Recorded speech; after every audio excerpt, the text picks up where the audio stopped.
आज साउंड्स का one shot video लेकर आया हूँ। और क्योंकि ये बच्चों ने रिक्वेस्ट करी थी कि सर साउंड पहले करा दीजिए, साउंड में थोड़ी सी दिक्कत है। तो साउंड की ये वन शॉट वीडियो है और इस वीडियो को पूरा शुरू से आखिर तक देखिएगा। एक भी चीज़ मिस करेंगे तो आप लोग चीज़ें मिस कर जाएंगे, क्योंकि एंट्रेंस में कहाँ पे किस तरीके से क्वेश्चन आया हुआ है वो भी मैं वीडियो में हर पॉइंट पे बताता चलूँगा। ठीक है, जिस तरीके जैसे कि आप ये नोट्स देख रहे हैं कि जो भी बहुत ज़्यादा इंपॉर्टेंट चीज़ है मैंने उसको यहाँ पे अच्छे से एलेबोरेट करने की कोशिश की है। ठीक है, तो वीडियो को स्किप बिल्कुल ना करें, अदरवाइज़ लॉस आपका हो जाएगा। ठीक है, क्योंकि कंसेप्ट ही मेन चीज़ होती है। कंसेप्ट अगर आप मिस कर गए तो कोई फ़ायदा नहीं है। ठीक है, फॉर्मूले पे मत जाइएगा, इसमें क्वेश्चंस जो है थ्योरेटिकली भी आते हैं और न्यूमेरिकली भी आते हैं। ठीक है, तो चलिए स्टार्ट करते हैं। साउंड, ठीक है, जितना जितना आपके एंट्रेंस के हिसाब से ज़रूरी है मैं सिर्फ उतना ही बताऊंगा। ठीक है, क्योंकि ये एक क्रैश कोर्स टाइप का है, तो इसमें बहुत ज़्यादा डिटेल में मुझे बताने की ज़रूरत नहीं है, उतना थोड़ा बहुत तो आप जानते ही हैं। ठीक है, तो एंट्रेंस के हिसाब से जितना इंपॉर्टेंट है सिर्फ उसको डिस्कस करेंगे।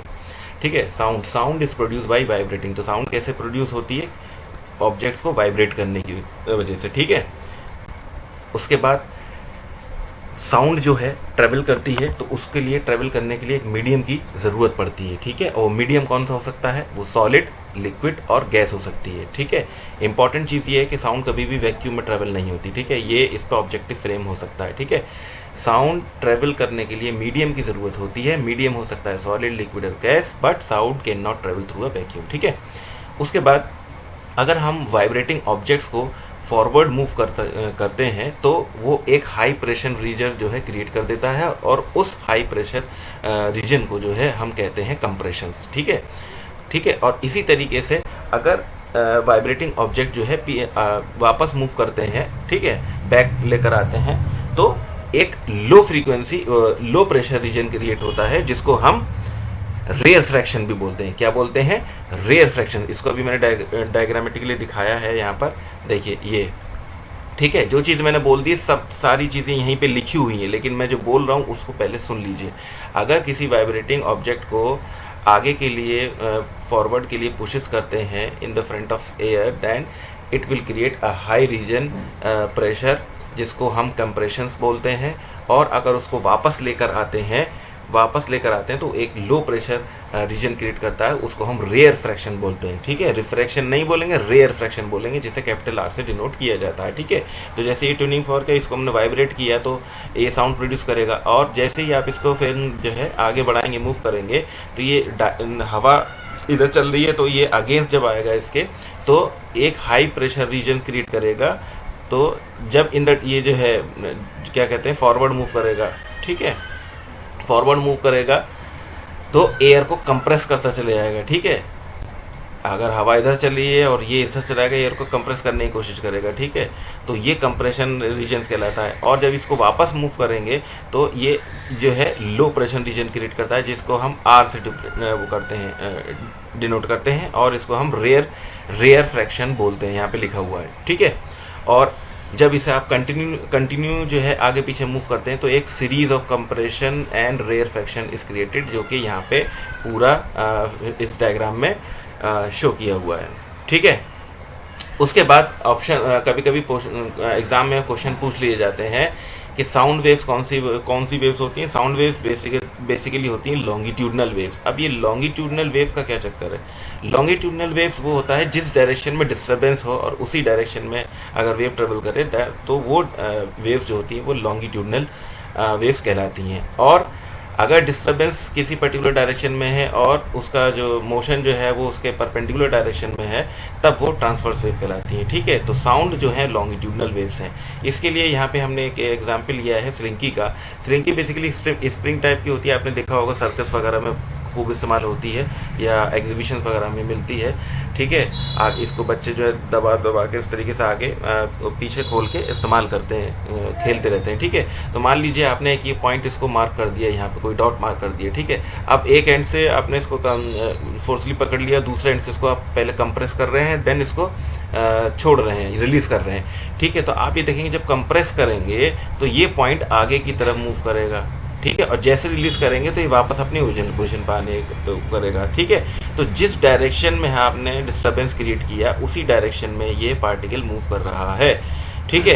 तो इसको इसी वजह से, यानी जिस डायरेक्शन में डिस्टर्बेंस हुआ उसी डायरेक्शन में जो है आपका पार्टिकल का मोशन हो रहा है। तो ऐसी तो इन वेव्स को तो इसी वजह से साउंड वेव्स भी यही मोशन जो है फॉलो करता है, ठीक है। तो इसी वजह से उसको जो है उसके जो मोशन को लॉन्गिट्यूडनल कहा जाता है और वेव्स को लॉन्गिट्यूडनल वेव्स कहा जाता है, ठीक है। ये मैंने यहाँ पे लिखा हुआ है, इसको एक बार सिर्फ रीड आउट कर लीजिएगा, पढ़ने की ज़रूरत नहीं है, वो याद करने की ज़रूरत नहीं है, जो मैंने बता दिया उसको समझ लीजिएगा, ठीक है। जो भी चीज़ इंपॉर्टेंट है मैंने इसको ऑलरेडी हाईलाइट कर रखा है, ठीक है। In these wave individual particles of mediums, ठीक है, medium move in a direction parallel to the direction of propagation of disturbance, यानी जिस भी डायरेक्शन में डिस्टर्बेंस क्रिएट होगा साउंड जो मीडियम के जो पार्टिकल्स हैं वो उसी डायरेक्शन के अंदर पैरेलली जो है प्रोपोगेट करते रहते हैं, ठीक है। इसी वजह से इनको साउंड वेव्स को लॉन्गिट्यूडनल वेव कहा जाता है, ठीक है।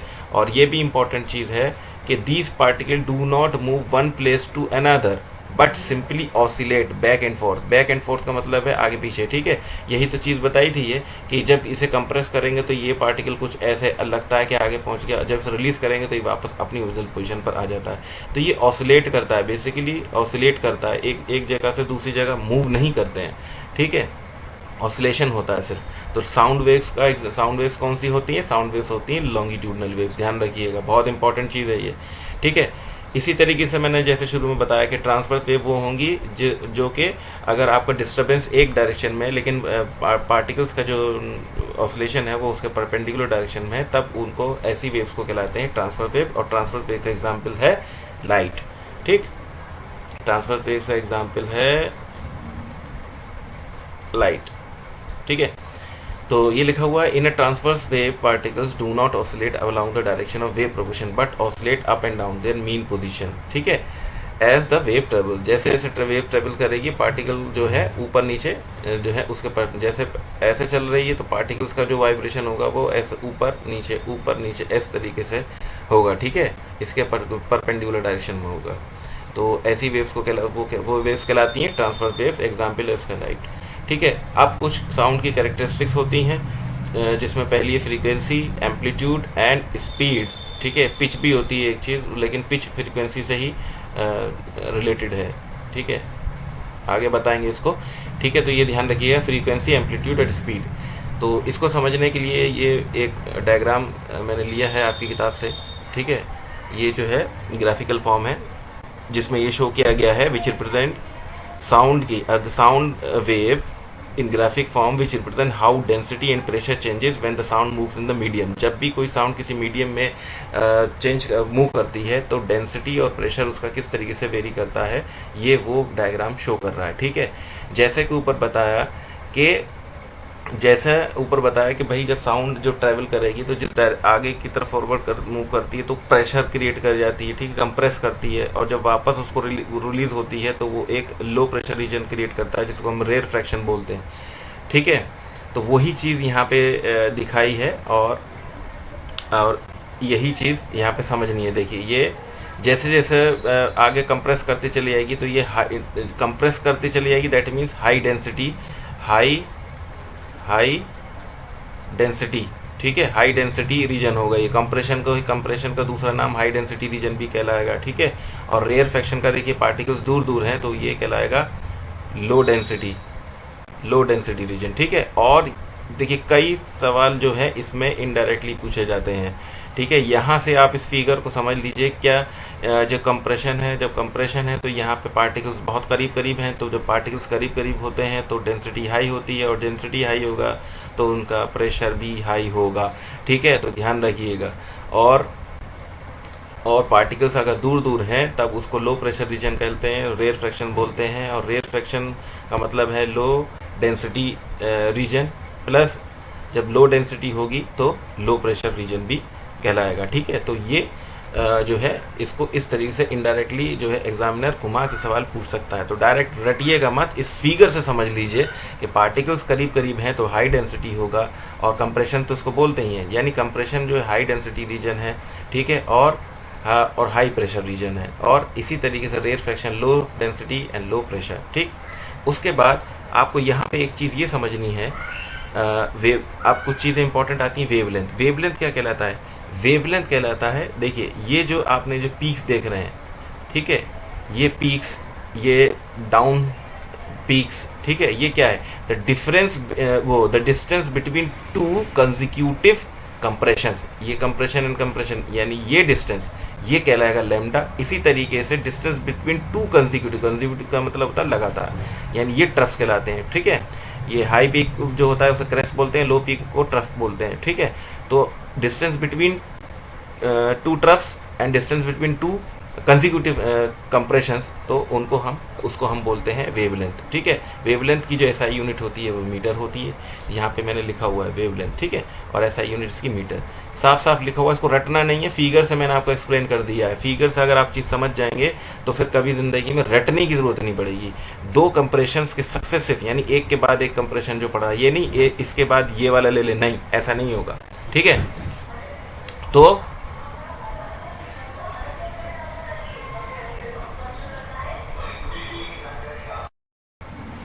तो वेवलेंथ क्या हुई? The distance between the two compressions and to consecutive rarefaction, ठीक है। तो और एसआई यूनिट क्या होगी इसकी? वेवलेंथ। इस पे काफ़ी सवाल पूछे जाते हैं, इसलिए ये इंपॉर्टेंट है, ठीक है। फिगर से ध्यान रखिएगा, इस तरीके से ये वाला फिगर आपने ध्यान में रखिएगा, ठीक है, ये बहुत इंपॉर्टेंट है। ये जो टॉप पीक्स जो है, ऊपर वाली पीक्स को हम क्रेस्ट बोलते हैं, नीचे वाली पीक्स को हम ट्रफ बोलते हैं, ठीक है। ये और मिडिल जो होता है ये एवरेज, ये क्या है? एवरेज। एवरेज आप सभी सुनते हैं, यानी बीच की वैल्यू से जितना ऊपर जाएगा वो क्रेस्ट होगा और जितना नीचे चले जाएगा वो ट्रफ होगा। मैं बिल्कुल बेसिक लैंग्वेज में आपको समझा रहा हूँ, क्योंकि मेरे व्हाट्सएप ग्रुप पे कुछ बच्चे हिंदी मीडियम से भी हैं, ठीक है। तो अगर सारी चीज़ें टेक्निकल वाली जो है इंग्लिश में बोल दूंगा तो उनको प्रॉब्लम है, इसी वजह से बच्चों ने बोला है कि सर ज़्यादा से ज़्यादा हिंदी में पढ़ाएं, ठीक है। तो सबका साथ सबका विकास होना चाहिए। उसके बाद फ्रीक्वेंसी, ठीक है, जैसे हमने बात करी फ्रीक्वेंसी को अगर बेसिकली समझा जाए, बेसिक उसमें मान लीजिए मैंने एग्जाम्पल के तौर पे ले लिया है कि अगर आपके पास कोई ड्रम है, तो अगर आपसे कहा जाए 1 मिनट के अंदर आप उसको बजाइए, तो आप उसको 1 मिनट में कितनी बार उसको बीट कर सकते हैं? दैट इज़ फ्रीक्वेंसी, ठीक है, दैट इज़ फ्रीक्वेंसी। तो फ्रीक्वेंसी के बारे में और देखिए, ये याद करने की ज़रूरत नहीं है, ये जो मैंने लिखा हुआ है ये, ठीक है। मैंने आपको सिर्फ ये बताया कि एक गिवन टाइम के अंदर कितनी बार आप किसी चीज़ को रिपीट कर सकते हैं, दैट इज़ फ्रीक्वेंसी, ठीक है। तो साउंड इज प्रोपेगेटेड, ये कुछ इंपॉर्टेंट पॉइंट्स है, इसको पढ़ लीजिएगा, जो इंपॉर्टेंट है, बहुत ज़्यादा इंपॉर्टेंट है, वो लिखा हुआ है। Sound is propagated through a medium, जैसा अभी बता चुके हैं ऑलरेडी कि साउंड जो है मीडियम के थ्रू ट्रेवल करती है, और डेंसिटी ऑफ मीडियम जो है ऑसिलेट करती है, ये ध्यान रखिएगा। जो मीडियम की जो डेंसिटी है वो एक मैक्सिमम वैल्यू और मिनिमम वैल्यू के बीच में जो प्रोपेग करती है, ठीक है। ये मैक्सिमम एंड मिनिमम वैल्यू जो है, ये एक ऊपर मैक्सिमम और नीचे ये जो है आपने फिगर में देखिए, ये मैक्सिमम एंड ये मिनिमम, ठीक है, मैक्सिमम एंड मिनिमम। तो the change in density from maximum value to minimum value and then again to maximum, यानी ऊपर एक बार मैक्सिमम, फिर मिनिमम एंड मैक्सिमम, ठीक है, ये एक कंप्लीट ऑसिलेशन कहलाता है, ठीक है। ये क्या कहलाएगा? एक कंप्लीट ऑसिलेशन कहलाएगा। कहाँ से गया? मैक्सिमम, फिर मिनिमम, फिर मैक्सिमम। अगर आप देखें कंप्रेशन, ट्रफ एंड कंप्रेशन, ये भी पूछा जा सकता है, ये बहुत इंपॉर्टेंट चीज़ मैंने यहाँ लिख दी है। एक साइकिल में साउंड की जो ऑसिलेशन में अगर देखा जाए तो कंप्रेशन एंड ट्रफ, ठीक है।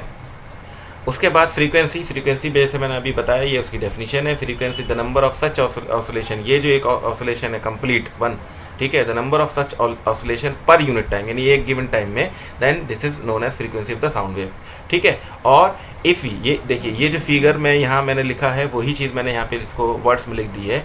If we can count the number of compressions and rarefactions that crosses per unit time, एक यूनिट टाइम के अंदर जितने कंप्रेशंस एंड रेयरफैक्शंस जो है वो क्रॉस करते हैं, then we will get the frequency of the wave. हालांकि इस पे कभी सवाल आया नहीं है, बट एक जनरल बात है, ये एज अ स्टेटमेंट में पूछा जा सकता है, ठीक है। सवाल तो नहीं देगा इस पर, क्योंकि सवाल जो है ज़्यादातर न्यूमेरिकल आ जाते हैं, और बेसिक बेसिक कुछ चीज़ें हैं जो आगे जो सवाल बनेगा, जिस चीज़ पे बनेगा वो आगे आ रही हैं, ठीक है। इन पे भी बनते हैं, इसलिए ये इंपॉर्टेंट थी तो ये हमने लिख दिया है, ठीक है। ये एक इंपॉर्टेंट पॉइंट है, the time taken by two consecutive compressions, ये ध्यान रखिएगा, time taken by the two consecutive compressions and rarefaction to cross a fix point is called time period of the wave. ये important है, ठीक है। यानी दो कंजिक्यूटिव कंप्रेशंस अगर किसी फिक्स पॉइंट को जितना टाइम लेते हैं क्रॉस करने के लिए, वो उसका टाइम पीरियड कहलाता है। ना सिर्फ कंप्रेशंस ही नहीं, ट्रफ्स की भी बात हो रही है, लेकिन दो कंजिक्यूटिव होंगे, ठीक है, उसको टाइम पीरियड बोलेंगे। ये बहुत इंपॉर्टेंट है, जिसको मैंने हाईलाइट कर दिया है वो बहुत इंपॉर्टेंट है, ये इस चीज़ को याद रखिएगा, ठीक है। और the time taken for one complete oscillation is called time period, ये दूसरी डेफिनेशन है, ऐसे भी पूछा जा सकता है और ऐसे भी पूछा जा सकता है। तो time taken for one complete oscillation, ये वही चीज़ है, दो, अब ऊपर बताया था ना, ये ये ऊपर बताया था, ये दो कंप्रेशन आए थे, तो ये वन कंप्लीट ऑसिलेशन के हो गया, ठीक है। तो ये time taken by to compression हो गया ना। तो time taken for one complete oscillation में क्या होते हैं, टू कंप्रेशंस होते हैं, वही ऊपर चीज़ लिखी है, ठीक है। और रेयर फ्रैक्शंस को भी, और इसी तरीके से जब ये साइकिल नीचे जाएगी तो अब यहाँ पे कितना हो गया, दो ट्रफ्स आ गए, ठीक है। तो ये दो कंसेक्यूटिव ट्रफ्स हो गए, ठीक है। तो the time taken for one complete oscillation is called time period of the sound wave, ठीक है। अब फ्रीक्वेंसी को जो है एक टर्म से, जो है एक लेटर से डिनोट करा जाता है, जिसे ग्रीक वर्ड इसको क्या कहा जाता है, न्यू, इसको NU बोला जाता है, न्यू, ठीक है। फ्रीक्वेंसी की SI यूनिट हर्ट्ज होती है, सिंबल HZ होता है, ठीक है। और फ्रीक्वेंसी का जो फॉर्मूला होता है वो 1/T होता है। अगर टाइम पीरियड आपके पास मौजूद है तो 1/T कर दें तो उसकी फ्रीक्वेंसी मिल जाएगी, ठीक है। उसके बाद कुछ एक इम्पॉर्टेंट चीज़ है, इसको याद नहीं करना है, बस समझ लेना है, ठीक है। मैं यहाँ पे इस चीज़ को समझा दे रहा हूँ क्योंकि ये सारी चीज़ें साउंड की कैरेक्टरिस्टिक में चल रही हैं। मान लीजिए आपके पास दो इंस्ट्रूमेंट है, म्यूजिक इंस्ट्रूमेंट, एक है आपके पास वायलिन, दूसरा फ्लूट, ठीक है। और कोई अगर ऑस्ट्रा कोई म्यूजिक इवेंट वगैरह चल रहा है, दोनों को साइमल्टेनियसली आपने प्ले किया, ठीक है। तो मीडियम है आपका एयर, ठीक है। मोस्ट कॉमन जो मीडियम होता है साउंड का वो उसका एयर होता है, ठीक है। तो आपको दोनों ही सुनाई देंगी, दोनों की आवाज़ साइमल्टेनियसली सुनाई दे जाएगी, बट किसी की पिच ज़्यादा होगी, किसी की पिच हल्की होगी, यानी किसी की आवाज़ बहुत ज़्यादा तेज़ होगी, किसी की थोड़ी सी कम होगी। तो ये जो चीज़ है, किसी की ज़्यादा किसी की कम, ये क्या चीज़ है, ये है उसकी पिच, ठीक। यहाँ पे एक इंपॉर्टेंट चीज़ निकल कर आती है कि दोनों की स्पीड साथ में सुनाई दे रही है। इससे क्या मतलब हुआ कि अगर आपका मीडियम सेम है, अगर आपका मीडियम, मैं फिर से रिपीट कर रहा हूँ, अगर आपका मीडियम सेम है तो साउंड की स्पीड ये इर्रेस्पेक्टिव ऑफ द सोर्स को चाहे कोई भी हो, स्पीड उसकी सेम रहेगी, ठीक है। ये बहुत इंपॉर्टेंट पॉइंट है, यहाँ पे देखिए हाईलाइट कर दिया, sound travel at the same speed in the same medium irrespective, यानी सोर्स चाहे कुछ भी, उससे मतलब नहीं है, लेकिन स्पीड सेम रहेगी सेम मीडियम के अंदर। बट अगर मीडियम चेंज हो गया तो उसकी स्पीड चेंज हो जाएगी, ठीक है। तो वही चीज़ मैंने यहाँ पे, ये पूरी चीज़ यहाँ पे एक्सप्लेन करी हुई है, लिखी हुई है, जो मैंने अभी आपको बोला है वही चीज़ है कि वायलिन और फ्लूट को साइमल्टेनियसली किसी ऑर्केस्ट्रा में आपने बजाया तो सेम आवाज़ उसकी जो है आप सुनेंगे, बट जो है यहाँ पे साउंड की जो है ट्रेवल करेगी एट द सेम स्पीड, ठीक है। और ये इंडिपेंडेंट ऑफ द वो है सोर्स पे, ठीक है। सोर्स चाहे कुछ भी हो लेकिन सेम स्पीड से ट्रेवल करेगी, ठीक है। और ये होता है पिच की वजह से, ठीक है। तो जिस भी इंस्ट्रूमेंट की जितनी ज़्यादा पिच होगी, यानी पिच का मतलब है जितनी ज़्यादा उसकी फ्रीक्वेंसी होगी उतनी ज़्यादा उसकी पिच होगी, और फ्रीक्वेंसी पिच जिसकी ज़्यादा होगी तो वो उतना ही ज़्यादा आपको तेज़ सुनाई देगा, ठीक है। तो ये कुछ हमने डायग्राम भी दिखाया हुआ है कि जिसमें लो पिच है, जब लो पिच आती है तो हल्की सुनाई देती है, आपने देखा होगा, तो उसका कुछ ग्राफ इस तरीके से आएगा, ठीक है। ये ग्राफिकली भी एग्जामिनर क्वेश्चन पूछा जा सकता है कि कौन सा जो है लो पिच का है, कौन सा हाई पिच का है, और जिसमें ये ज़्यादा पर एम्पलीट्यूड कंप्रेशन एंड वो कंप्रेशन क्रेस्ट एंड ट्रफ बनने लगे तो आप ये समझ जाइए ये हाई पिच साउंड है। यानी आपको ये आप ग्राफ से देख के भी समझ सकते हैं कि ये जो हाई पिच साउंड है और ये इसकी इंटेंसिटी भी ज़्यादा होगी, आपको अच्छे से सुनाई भी दे रही होगी, ठीक है। और फिर नेक्स्ट चीज़ आती है एम्पलीट्यूड। तो अब बात करते हैं एम्पलीट्यूड की। एम्पलीट्यूड क्या होता है? एम्पलीट्यूड होता है द मैग्नीट्यूड। मैग्नीट्यूड क्या होता है? एक फिजिकल क्वांटिटी होती है। मैग्नीट्यूड एक फिजिकल नंबर होता है, ठीक है, जिसको मैग्नीट्यूड बोलते हैं। किसी भी क्वांटिटी का एक अपना जो है वैल्यू होती है नंबर के फॉर्म में, ठीक है। ये मैं जो है आपका फर्स्ट जो है वन शॉट वीडियो मोशन पे कराया था, उसमें मैंने एम्पलीट्यूड वगैरह इन सब चीज़ों को बहुत अच्छे से मैग्नीट्यूड वगैरह को अच्छे से एक्सप्लेन किया था। ठीक है, तो मैग्नीट्यूड यानी वैल्यू, ठीक है, मैग्नीट्यूड यानी मैक्सिमम डिस्टरबेंस, इतना समझिएगा। एम्पलीट्यूड किसे कहते हैं? Maximum disturbance in the medium on either side of the mean value, यानी मैक्सिमम ये एक नंबर रिप्रेजेंट करेगा ना, यानी मीन वैल्यू, ये मीन वैल्यू से maximum value on either side, यानी प्लस ऊपर भी और नीचे भी, और दोनों साइड। यहाँ पे जितना ज़्यादा मैक्सिमम और जितना ज़्यादा यहाँ पे नीचे शो कर रहा है मैक्सिमम डिस्प्लेसमेंट, इसको डिस्टर्बेंस, नॉट डिस्प्लेसमेंट, इसको डिस्टर्बेंस, यहाँ पे इतना ज़्यादा ये कर्व बना, पीक बनी, फिर नीचे इसका एवरेज वैल्यू से इतनी बनी, तो ये जो चीज़ आ रही है मैक्सिमम डिस्टर्बेंस, ठीक है, ऑन आइदर साइड, या तो ऊपर या नीचे, ये कहलाएगा एम्पलीट्यूड। ठीक है, एम्पलीट्यूड को ए से रिप्रेजेंट करते हैं। ठीक है, इसी तरीके से जो साउंड सॉफ्ट होगी यानी हल्की होगी, जो सुनने में भी आपको आइडिया लग जाता है कि हाँ ये कम है, तो उसका ग्राफ सॉफ्ट साउंड का ये मैं इसलिए दिखा रहा हूँ क्योंकि एग्जामिनर ग्राफ की फॉर्म में पूछा जा सकता है। ठीक है, एग्जामिनर ग्राफ की फॉर्म में ये सब चीज़ें पूछ सकता है कि ये ग्राफ जो है ये कौन सी साउंड को रिप्रेजेंट कर रहा है, या इसको एम्पलीट्यूड कितना होगा। ठीक है, ये सब चीज़ें ग्राफिकल भी पूछी जा सकती हैं। तो सॉफ्ट साउंड जो होगा उसका स्मॉल एम्पलीट्यूड होगा, और लाउडर साउंड जो होगी उसका लार्ज एम्पलीट्यूड होगा। ये लार्जर का है, ये सॉफ्ट का है। ठीक है, और एक इसमें इंपॉर्टेंट चीज़ आती है, a sound of single frequency, इसको याद कर लीजिएगा। जिस साउंड में सिंगल फ्रीक्वेंसी होती है उसको टोन बोलते हैं, और जिसमें मल्टीपल फ्रीक्वेंसीज होती हैं उसको नोट बोलते हैं। ठीक है, अब एक इंपॉर्टेंट चीज़ यहाँ से स्टार्ट हो जाती है, अब यहाँ से प्रॉब्लम्स आना शुरू हो जाता है।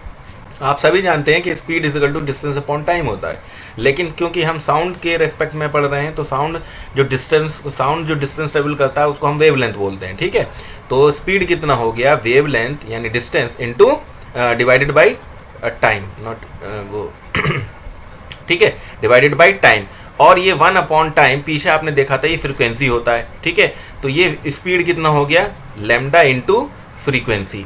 ठीक है, ये रिलेशन यहाँ से निकल कर आया, इसको याद रख लीजिएगा। 1/t जो होता है न्यू, दैट इज फ्रीक्वेंसी। इस पे एक प्रॉब्लम कर लेते हैं।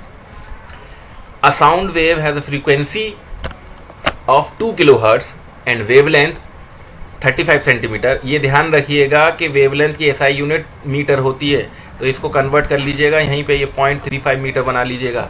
जब भी आंसर कोई क्वेश्चन करें तो उसके SI यूनिट में निकाला करिए। ठीक है, तो आंसर कभी गलत नहीं आएगा।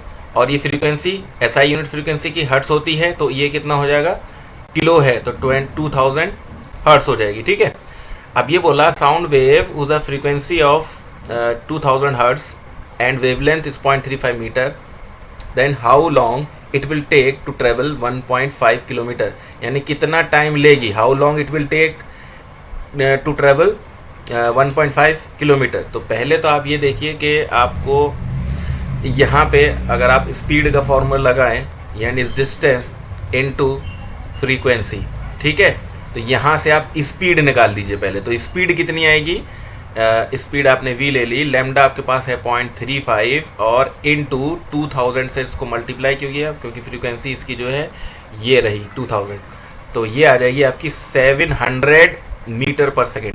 वेलोसिटी आपके पास, वो स्पीड आ गई 700 मीटर पर सेकेंड। ठीक, अब जब आपके पास स्पीड है तो फॉर्मूला क्या होता है, डिस्टेंस अपॉन टाइम। अब यहाँ पे आगे सेकंड पार्ट में पूछ रहा है, क्योंकि पहले स्पीड निकालनी थी, सेकंड में पूछ रहा है कि टाइम कितना लगेगा। तो टाइम कितना हो जाएगा यहाँ से, distance divided by speed, distance divided by speed. तो डिस्टेंस हमारे पास दे रखा है 1.5 किलोमीटर, 1.5 किलोमीटर इसको मीटर में कन्वर्ट कर दीजिए, 1000 से मल्टीप्लाई कर दीजिए और डिवाइड कर दीजिए स्पीड यानी 700 से। तो जब इसे आप इसको डिवाइड करेंगे तो नियर अबाउट इसका 2.2 सेकेंड इसका आंसर आ जाएगा। तो सॉल्व कर लीजिएगा, इतना ही इसका आंसर आएगा। ठीक है, तो चलिए कुछ अब यहाँ से बहुत इंपॉर्टेंट चीज़ें हैं और प्रीवियस ईयर्स के पेपर्स उठा के देख लीजिए, क्वेश्चन आया हुआ है इन सब चीज़ों से। ठीक है, तो ये बहुत इंपॉर्टेंट है और किस तरीके से इसको रीड करना है मैं अभी आपको बता देता हूँ। ठीक है, तो देखिए speed of sound in different medium, अब इस पे सवाल कैसे बनेगा वो चीज़ भी आपको साथ साथ बताता चलूँगा। स्पीड, क्योंकि मैंने आपको बताया कि जो साउंड है वो मीडियम में ट्रैवल करती है, तो डिफरेंट मीडियम में डिफरेंट स्पीड होगी, ठीक है। तो speed depends on the properties of the medium, ठीक है। किस पे डिपेंड करता है? मीडियम। एक एक वर्ड बहुत इंपॉर्टेंट है, जो इंपॉर्टेंट है मैंने हाईलाइट कर रखा है, ठीक है। इन्हीं के आसपास ही सवाल घूमेगा।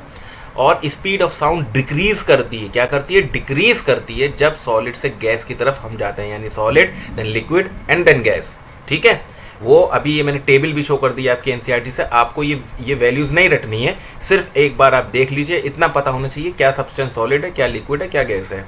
तो स्पीड का ऑर्डर जो होगा वो डिक्रीज करेगा सॉलिड, लिक्विड एंड गैस, ठीक है। अब मोस्ट इंपॉर्टेंट चीज ये है कि ये जितनी वैल्यू है, गौर करिए, ये जितनी वैल्यू है एट 25 डिग्री सेंटीग्रेड पे है। क्यों? अब ये टेम्परेचर क्यों दिया? टेम्परेचर का देने का मतलब कुछ ना कुछ है। वो क्या है? वो ये है कि स्पीड ऑफ साउंड जो है वो डिपेंड करता है temperature. Speed of the medium, ये जो साउंड की जो मीडियम में डिपेंड करती है उसके टेम्परेचर ऑफ द मीडियम पे करती है, ठीक है। जिस भी मीडियम का जितना टेम्परेचर होगा, अगर टेम्परेचर हम टेम्परेचर को हम इंक्रीज करेंगे तो speed of the sound increase कर जाएगी, ठीक है। ये बहुत इंपॉर्टेंट चीज़ है, क्वेश्चन आएगा। अगर न्यूमेरिकल में दिया तब भी घुमा कर आ सकता है, मैं अपनी टेस्ट सीरीज में भी दूंगा, 110% दूंगा। मेरे जितने भी व्हाट्सएप स्टूडेंट्स हैं वो इस चीज़ को अच्छे से सुन लीजिए कि इस पे मैं बहुत टिपिकल क्वेश्चन को फ्रेम अप करने वाला हूँ, तो इसको समझ लीजिए अच्छे से, ठीक है।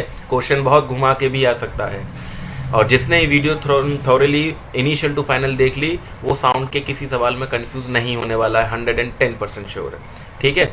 और अगर आप लोग मेरे साथ मेरे व्हाट्सएप ग्रुप से जुड़ना चाहते हैं, मेरी टेस्ट सीरीज को ज्वाइन करना चाहते हैं, तो मेरा लिंक है टेलीग्राम का, वो उसको आप ज्वाइन कर लीजिए। और पर्सनली व्हाट्सएप में आना चाहते हैं तो आपको मैंने व्हाट्सएप नंबर भी दे रखा है, उसमें आप मुझे मैसेज कर दीजिएगा, ठीक है। मेरी टेस्ट सीरीज़ हर हफ्ते चलती है और वीक में 2 बार होती है, थर्सडे और सैटरडे, टाइम 4 बजे, ठीक है।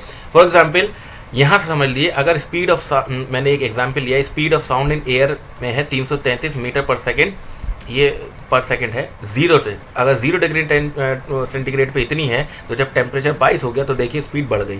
तो यहाँ से समझ लीजिएगा कि स्पीड जो है, speed of sound is directly proportional to temperature, ये ध्यान रखना। और स्पीड ऑफ ठीक है, speed of sound in medium की बात हो रही है, ठीक है। तो यहाँ से आप देख लीजिए, एल्युमिनियम एक सॉलिड सब्सटेंस है, देखिए सबसे ज़्यादा इसकी है, फिर निकल, स्टील, आयरन, ब्रास। अभी लिक्विड में आ गए, तो लिक्विड में देखिए ये इंपॉर्टेंट है, अगर कोई ऑर्डर भी पूछ सकता है तो वाटर का लेगा, वो चीज़ लेगा जो आपने पढ़ी होंगी, ठीक है। आयरन के बारे में आपको पता है, लोहा है, सभी जानते हैं, तो एग्जाम्पल ऐसे ले लेगा, वैल्यू नहीं देगा, ये उठा लेगा आयरन, वाटर, और फिर कोई गैस उठा लेगा तो ऑर्डर पूछ सकता है। तो आपको पता है सॉलिड से जब गैस की तरफ जाएंगे तो साउंड की जो स्पीड है वो करती चली जाएगी, ठीक है। अब आता है इम्पॉर्टेंट चीज़ ये है कि जिस तरीके से लाइट का रिफ्लेक्शन होता है उसी तरीके से साउंड भी रिफ्लेक्ट करती है, यानी बाउंसेस करती है जब वो सॉलिड और लिक्विड सरफेस पे पड़ती है, just like a rubber ball जो आपने पढ़ा है, ठीक है। तो ये कहने का मतलब ये है कि साउंड भी लाइट की तरह लॉज ऑफ रिफ्लेक्शन को फॉलो करता है, ये बहुत इंपॉर्टेंट चीज़ है, ठीक है। इस पर क्वेश्चन फ्रेम किया जा सकता है, ठीक है, कि टकरा के आई और इतनी चली गई। हालांकि आज तक कोई क्वेश्चन नहीं आया, लेकिन आने के चांसेस है। बस इतना ध्यान रखिए कि ये लॉस ऑफ रिफ्लेक्शन को साउंड भी फॉलो करता है, ठीक। उसके बाद इको, आप सभी जानते हैं, सभी लोगों ने देखा होगा कि इको क्या होता है। जब भी आप किसी ऐसी जगह पे जाते हैं जब हिल स्टेशन वगैरह पे, क्लिफ वगैरह पे, तो आप या पुरानी फिल्में आपने देखी होंगी, जो है पेयर वगैरह जो है वह जाता है और ज़बरदस्ती खड़े होकर चिल्लाने लगते हैं, तो कुछ टाइम बाद वो चीज़, उनकी आवाज़ वापस आती है, ठीक है, जस्ट फॉर द फन। तो वो क्या चीज़ है? वो है इको, यानी साउंड का रिफ्लेक्ट होकर आना, दैट इज़ इको, ठीक है। अब इंपॉर्टेंट चीज़ ये है, इको बेसिकली क्या है? रिफ्लेक्शन ऑफ साउंड है, ठीक है। To hear a distinct echo, distinct का मतलब है अलग, ठीक है। Distinct echo, the time interval between the original sound and the reflected one must be at least 0.1 second, ये ध्यान रखिएगा, बहुत इंपॉर्टेंट है। इसे ट्रिपल स्टार कर लीजिए कि इको में, डिस्टिंक्ट इको में आइडेंटिफाई करने के लिए मिनिमम जो टाइम इंटरवल होना चाहिए वो 0.1 सेकेंड का होना चाहिए, ठीक है। उसके बाद इको में hear more than once due to successive और मल्टीपल रिफ्लेक्शन, मतलब इको बार बार रिफ्लेक्शन हो जाएगा तो बार बार सुनाई देता जाएगा। तो ये इकोस के बारे में ये भी है कि मल्टीपल टाइम भी उसको सुना जा सकता है। ये तमाम चीज़ें जो मैंने हाईलाइट करी हैं कलरफुल उसमें, ये एज अ स्टेटमेंट भी पूछी जा सकती हैं। तो जितना मैं अंडरलाइन कर रहा हूँ, जितना हाईलाइट कर रहा हूँ, इसको नहीं छोड़ना है, ठीक है। तो चलिए अब इस क्वेश्चन कर लेते हैं। A person clapped his hand near a cliff and hear the echo after 5 seconds. What is the distance of the cliff from the person if the speed of sound is 346 metre पर second? ठीक है, काफ़ी अच्छा question है।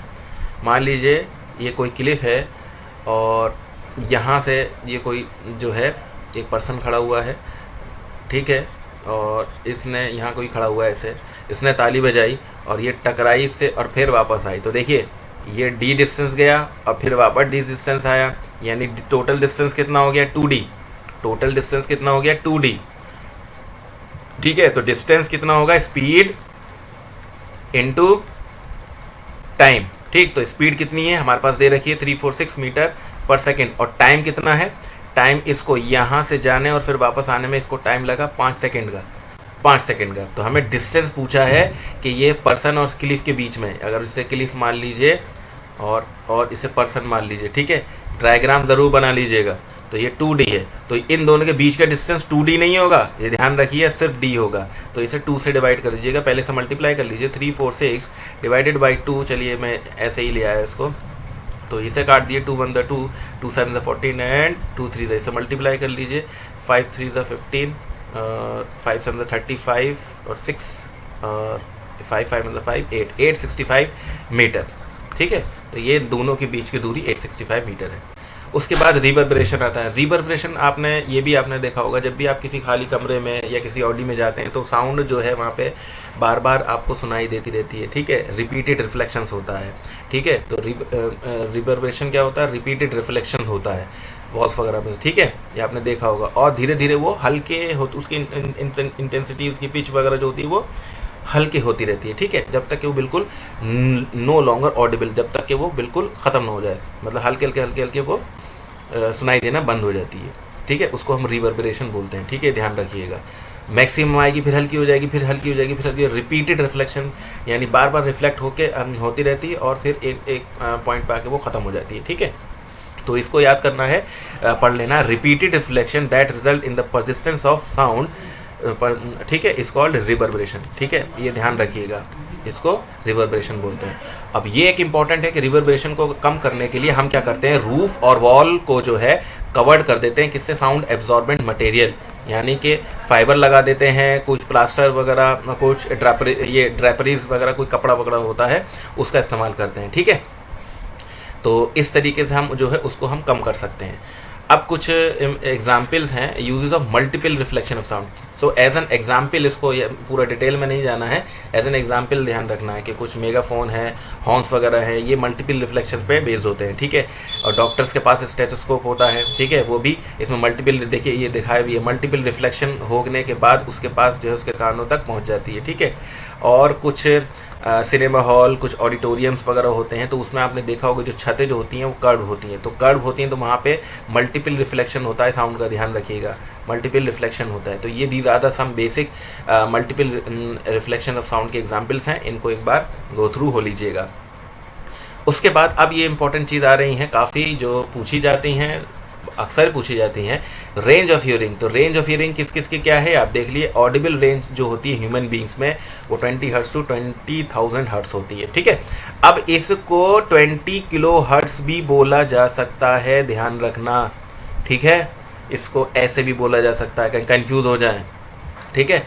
और यहाँ important चीज़ ये है कि चिल्ड्रन जो 5 साल से कम के होते हैं और कुछ एनिमल्स लाइक डॉग्स वगैरह, ये 25 किलो हर्ट्स की फ्रीक्वेंसी तक सुन लेते हैं, ठीक है। ये सिर्फ एज ए इंपॉर्टेंट पॉइंट्स आपको याद रखने हैं। और साउंड ऑफ फ्रीक्वेंसी जो 20 के हर्ट्ज से नीचे होती है उसको हम बोलते हैं इंफ्रासोनिक साउंड और या फिर इंफ्रासाउंड, ठीक है। और इसका जस्ट उल्टा होगा, इसका जस्ट उल्टा होगा कि अगर ऑडिबल रेंज कितनी है ह्यूमंस की 20 और ये 20,000, अगर इससे नीचे हो गई, इससे नीचे इंफ्रासोनिक और इससे ऊपर हो गई तो अल्ट्रासोनिक, वो मैंने नीचे लिखा हुआ है, ठीक है। उसके बाद राइनोसोरस के बारे में आपको पता ही है कि एक जानवर होता है, ठीक है, अच्छा खासा भारी भरकम होता है, तो वो जो है इंफ्रासाउंड पे फ्रीक्वेंसी मतलब कम्युनिकेट करते हैं बहुत कम फ्रीक्वेंसी पे, यानी 5 पर, ठीक है। और कुछ एनिमल्स होते हैं वेल्स एंड एलिफेंट्स, ये भी इंफ्रासाउंड रेंज प्रोड्यूस करते हैं, यानी 20 जो भी होगी इंफ्रासाउंड, दैट मीन्स 20 हर्ट्ज से नीचे होगी, बस इतना ध्यान रखिएगा, ठीक है। और कभी कभी आपने देखा होगा जब अर्थक्वेक वगैरह आता है तो कुछ एनिमल्स वगैरह जो होते हैं वो डिस्टर्ब हो जाते हैं, यानी उनको पहले से ही पता चल जाता है, इनिशियल जो फ्रीक्वेंसी आने वाली होती है अर्थक्वेक की, जो लो फ्रीक्वेंसी होती है जो कि मेन शॉक से पहले आती है, उसको ये जो है डिटेक्ट कर लेते हैं, सुन लेते हैं, ठीक है। और जैसा अभी ऊपर बताया अल्ट्रासोनिक साउंड, यानी वो फ्रीक्वेंसी जिसकी फ्रीक्वेंसी 20 किलो हर्ट्ज से ज़्यादा होगी तो वो कहलाएगा अल्ट्रासोनिक साउंड, और अल्ट्रासाउंड भी कहते हैं, ठीक है। अल्ट्रासाउंड कौन कौन से कुछ एनिमल्स भी वो करते हैं, एग्जाम्पल है डॉल्फिन्स, बैट एंड पोर्पोइजेस, इसको आप देख लीजिएगा कौन कौन से एनिमल्स हैं। वैसे ये पूछा नहीं जाता है, लेकिन जो सवाल है वो मैंने आपको बता दिया कि 20 किलो हर्ट्ज से ऊपर जाएगी तो अल्ट्रासोनिक होगी, 20 हर्ट्ज से नीचे होगी तो इंफ्रा होगी, ठीक है। और यही चीज़ मैंने हाईलाइट कर दी है, देख लीजिए एक एक चीज़ को हाईलाइट किया है। Sound waves with frequency below Audible range that is 20 hertz, तो उसको हम कहेंगे इंफ्रासोनिक, एंड जो ऑडिबल रेंज से ऊपर है, अबव है, दैट मीन्स 20 किलो हर्ट्ज लिख लेते हैं यहाँ पे, किलो हर्ट्ज से ऊपर जाएगी तो वो अल्ट्रासोनिक कहलाती है, ठीक है। ये पूछा जाता है। अब है एप्लीकेशन ऑफ अल्ट्रासाउंड। अल्ट्रासाउंड के बहुत सारे एप्लीकेशन हैं और मैं सोचता हूँ आप में ऐसा कोई नहीं होगा, कोई भी बच्चा जिसने अल्ट्रासाउंड के बारे में नहीं सुना हो, क्योंकि हर किसी के बारे में, हर किसी के घर के अंदर एक न एक इंसान का अल्ट्रासाउंड ज़रूर हुआ होगा। तो उसके एप्लीकेशन मतलब उसका यूज़ कहाँ कहाँ यूज़ हो रहा है, ठीक है। तो उसके यूज़ के बारे में आप सभी जानते हैं, तो मैं बता दे रहा हूँ। ये जो मैंने हाईलाइट जो कलरफुल किया है, सिर्फ इसको रटना नहीं है, सिर्फ इसको देखना है कि इसका इस्तेमाल कहाँ कहाँ है, ठीक है। अगर क्वेश्चन आएगा तो सिर्फ एज इट इज़ आएगा, ठीक है, कोई इसमें मैनिपुलेशन नहीं करेगा कि अल्ट्रासाउंड कहाँ इस्तेमाल होता है, क्लीनिंग पार्ट्स में कहाँ, कि वहाँ जहाँ पे एक हार्ट जो मतलब ये ऐसी जगह पे पहुँचना, कुछ सब्सटेंस वगैरह होते हैं जो वहाँ पे पहुँचना मुश्किल हो जाता है, जैसे स्पायरल ट्यूब्स करके होती हैं, ठीक है, तो उनकी क्लीनिंग करना पॉसिबल नहीं होता, तो वहाँ पे उस केस में इस्तेमाल हो जाएगा, ठीक है। और इलेक्ट्रॉनिक कंपोनेंट्स में इस्तेमाल होता है, ठीक। और मेटल्स में डिटेक्ट क्रैक्स को पता लगाने में भी अल्ट्रासाउंड का इस्तेमाल होता है। ये फिगर ये बता रहा है अल्ट्रासाउंड क्या करता है। अल्ट्रासाउंड वेव जो होती हैं वो क्रैक से रिफ्लेक्ट हो जाती हैं, ध्यान रखिएगा कि ये क्रैक से रिफ्लेक्ट हो जाती हैं, ठीक है। और इस टेक्निक को इकोकार्डियोग्राफी भी बोला जाता है, ठीक है, ध्यान रखना। रिफ्लेक्ट, किसी चीज़ से रिफ्लेक्ट जो होती हैं उसको इकोकार्डियोग्राफी बोलते हैं। लेकिन ये यूज़ होती है कहाँ पर यूज़ होती है, ये यूज़ होती है वेरियस पार्ट ऑफ हार्ट जो है to form the image of the heart, ठीक है। यानी अल्ट्रासोनिक वेव से क्या है, उससे रिफ्लेक्ट करके वापस आती हैं। देखिए लिखा हुआ है ultrasonic waves are made to reflect from various part of the heart and form the image of the heart, यानी उससे वेरियस पार्ट से टकरा के वापस आ जाती हैं और एक इमेज बना लेती हैं हार्ट की। हार्ट में तो ड्राइंग मेरी बहुत गंदी है, हार्ट कुछ इस तरीके से होता है ना, समझ लिए जैसा भी होता है, ठीक है। तो इस टेक्निक को बोलते हैं, जो रिफ्लेक्शन करके जो वापस आता है इसको हम बोलते हैं इकोकार्डियोग्राफी, ठीक है। ये जो हार्ट के केस में यूज़ होता है, ध्यान रखिएगा, ठीक है, यहाँ नहीं, डिटेक्टिंग में नहीं। हालांकि अल्ट्रासाउंड वेव जो है मेटल्स ब्लॉक में जो क्रैक्स होते हैं वो रिफ्लेक्ट कर जाती है, ठीक है, बट ये इकोकार्डियोग्राफी इसको नहीं बोलेंगे, ध्यान रखिएगा, ये इसको नहीं बोलेंगे। मैं इसकी बात कर रहा हूँ कि जब वो हार्ट से रिफ्लेक्ट करके आती हैं, उसकी जो इमेज को बनाने के लिए इस्तेमाल करते हैं, उस प्रोसेस को हम इकोकार्डियोग्राफी बोलते हैं, not to detect the cracks in the metal blocks, ठीक है। उसके बाद अल्ट्रासोनोग्राफी आप सभी जानते हैं।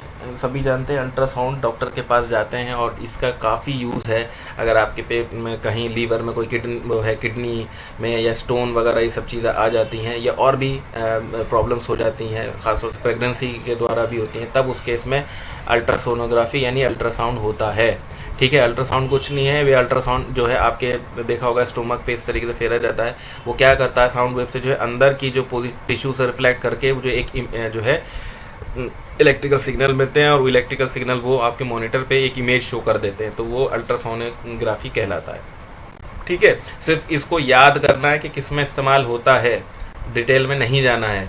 लास्ट चीज़ आती है सोनर। सोनर की फुल फॉर्म है साउंड नेविगेशन एंड रेंजिंग, ये भी पूछा जा सकता है। सोनर क्या है, बेसिकली एक डिवाइस है जो कि अल्ट्रासोनिक वेव्स पे डिपेंडेंट है, और मेजर करने के लिए क्या इस्तेमाल कर, वो क्या क्या मेजर करता है, distance, direction and speed, under water object, ये बहुत इंपॉर्टेंट चीज़ है, अंडर वाटर ऑब्जेक्ट, ठीक है। तो सोनार कहाँ इस्तेमाल होता है? अंडर वाटर ऑब्जेक्ट के लिए। क्या क्या नापता है? डिस्टेंस, डायरेक्शन एंड स्पीड, ठीक है। उसके बाद वही चीज़ लिखी हुई है, the sonar technique is use to determine the depth, distance हो गया ना, अंडर वाटर बॉडी जा रहा है तो डेप्थ हो गई, and to locate under water hills, यानी पोजिशनिंग भी अभी बता देता है, यानी डायरेक्शन वगैरह कहाँ कहाँ क्या चीज़ है, वैली, सबमेरीन्स, आइसबर्ग, सनशिप, ये सब बता देता है नीचे क्या क्या चीज़ें है, ठीक है। उसके बाद मान लीजिए इस पे भी क्वेश्चन आता है, मैं एक क्वेश्चन कराऊंगा इस पर। ये आपके पास एक इस पे देख रहे हैं शिप, तो शिप में कुछ आपके पास जो है ट्रांसमीटर्स होंगे, तो ट्रांसमीटर क्या करता है? प्रोड्यूस करता है और इसको ट्रांसमिट भी करता है, किसको? अल्ट्रासोनिक वेव्स को, ठीक है। तो अल्ट्रासोनिक यहाँ से प्रोड्यूस करके इसने नीचे भेजी और रिफ्लेक्ट करके ये बेड से वापस आ गई, ठीक है। और मान लीजिए कि इसके इंटरवल जो है, ये इसका इंटरवल जो था वो टाइम टी था, ठीक है। तो डिस्टेंस कितना ट्रैवल कर रहा है? जैसे ऊपर किया था ये डी, तो ये भी डी, तो टोटल डिस्टेंस कितना होगा? 2d, ठीक है। और टाइम इंटरवल कितना है? हमने माना है t, तो total distance travel will be 2d equal to v into T, मतलब एक पर्टिकुलर स्पीड से नीचे जाएगा v स्पीड से, तो टोटल डिस्टेंस कितना हो जाएगा? टोटल डिस्टेंस हो जाएगा d प्लस डी, यानी 2d, और कितनी स्पीड थी वो आपके पास v है, और टाइम इंटरवल कितना था? t, तो total distance equal to speed into time. तो ये फॉर्मूला ध्यान रखिएगा, ये उस केस में भी है, क्लिफ वाले केस में भी है, ठीक है। और इस प्रोसेस को, ये जो मेथड है कि यहाँ ट्रांसमीटर से नीचे गया और ये रिफ्लेक्ट होकर वापस आया, इसको बोलते हैं इको रेंजिंग, ये ध्यान रखिएगा, ठीक है। ये एक बिल्कुल उसी तरीके से है, इको रेंजिंग में इतना ध्यान रखिएगा, ये आपका शिफ्ट वाले केस में बात कर रहा है, और वहाँ जो था वो इको कार्डियोग्राफी था, वो हार्ट के केस में था, ठीक है। अब इस पर हम सवाल कर लेते हैं, और ये आज का आखिरी सवाल है और इस वीडियो का भी आखिरी सवाल है, ठीक है। इसके बाद मैं ग्रेविटेशन कराऊंगा, क्योंकि वही चैप्टर रह जाता है इसमें आपके 9th में, और जैसे ही फिजिक्स ख़त्म करता हूं तो फिर मैं आपकी केमिस्ट्री स्टार्ट कर दूंगा। मैथ मेरे चैनल पे ऑलरेडी मैंने लास्ट ईयर भी कराई थी, मेरे वो वीडियो सफिशिएंट है, कुछ चैप्टर्स बचे हुए हैं, तो मैं पहले ये कंप्लीट करा लूँ, फिर उसके बाद वो करा दूंगा वन शॉट वीडियो, ठीक है।